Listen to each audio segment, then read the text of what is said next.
Now, speaking to GB News' political editor, Christopher Hope, during his trip to New York for the United Nations General Assembly, Sir Keir Starmer has admitted that people who are worried about immigration are absolutely not far right. Do you understand? People have legitimate concerns about immigration. I think people who are genuinely concerned about immigration aren't and should not be. So people are worried are not far right, are they? They're not worried about, they're not far right individuals if they're worried about immigration. No, absolutely not. No, quite. Many people across the country are concerned about immigration, but they wouldn't for a minute go onto the street and throw a brick at a police officer. And I think it is wrong to pretend that they are one and the same. Yeah, I think he squirmed a bit there, to be honest with you. But that comes after Home Secretary Yvette Cooper yesterday stuck the boot into Nigel Farage's Reform Party and the Tories over the response to last month's riots. Been shocked by the response from some of those in political parties on the right who once claimed to care about law and order. After rioters attacked the police, they should have given full-throated backing to our brave officers. Instead, too often we've seen them undermine the integrity and authority of the police. The Tories, with their mates in Reform, are just becoming right-wing wreckers. Well, joined now by the former UK MP for Ashfield, it's Lee Anderson. Lee, thank you very, very much. What are your comments to the Home Secretary there, Yvette Cooper, who says that you're right-wing wreckers? Well, listen, Patrick, she says it's important that we must back our police.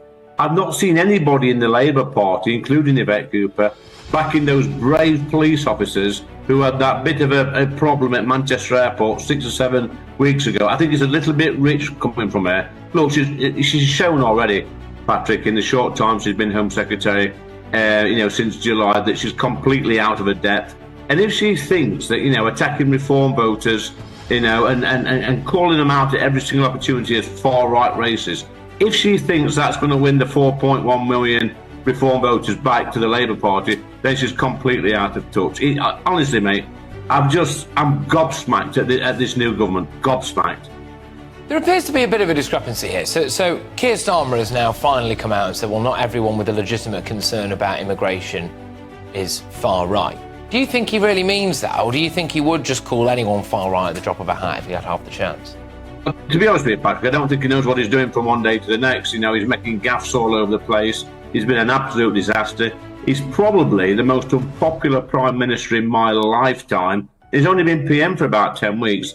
He's out of his depth, like the whole Labour front bench. He doesn't know what he's saying, he doesn't know what he's doing. He's in a complete mess. I mean, look at the state of him.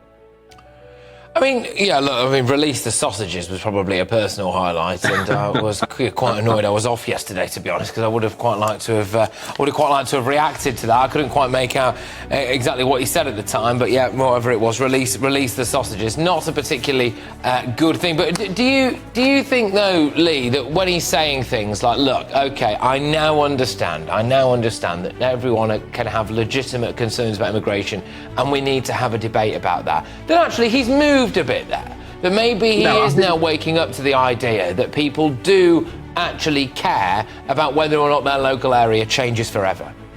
I think all you have to realise, Patrick, is that Sir Keir Starmer was never intended to be the Prime Minister of this country. He was a stopgap for the Labour Party. He was supposed to be a levelling leader of the Labour Party, to rein the lefties in and steady the ship. We all know that it was Wes Streeting that was destined to become Labour leader, ready for a strong campaign in 2029. So this has fell apart. I feel a little bit sorry for him, to be honest. He's out of his depth. He doesn't know what he's doing. It's one scandal after another with the donations, etc. Completely out of touch with the country. You know what? He needs to go away somewhere and reflect upon his behaviour since he become the Prime Minister. It's interesting because, I've seen now several quite prominent left-wing Twitter accounts. What are we, 82 days or something into this Labour government now? Yeah. And I am seeing them come out and say there's no way he lasts a full 5 years. Obviously, Keir Starmer will think that he's able to pull it around, no doubt. And certainly the Cabinet would rally around him. And Lee, I imagine as well, some people, Lee, would say, well, he might not be destined to be Prime Minister, but I suppose if Reform hadn't gone after the Tories, then maybe he wouldn't be. But I'm going to whiz us on. To dozens of prisoners being mistakenly released early from jail under the new emergency scheme to free up space. I mean, this is a complete shocker. According to the Daily Mirror, 37 prisoners who were jailed for breaching restraining orders were wrongly let out after their offences were logged under outdated legislation. And worryingly, 5 of those prisoners have not yet been returned to jail. I mean, I'm sorry, Lee, but I thought this Labour Party leader Keir Starmer was forensic. Well, listen, Patrick, it's not only sausages that Sir Keir Starmer wants releasing, it's also dangerous criminals from our prisoners as well. Look, this is not an accident that's being reported. The Justice Secretary actually should resign over this. I mean, what about the victims and the victims' family, Patrick, who were sat there watching this tonight knowing that some of these criminals are roaming the streets that attack their loved ones? It's an absolute disgrace, and it just shows you what the Labour Party actually think about law and order in this country. It's shameful. But where are the other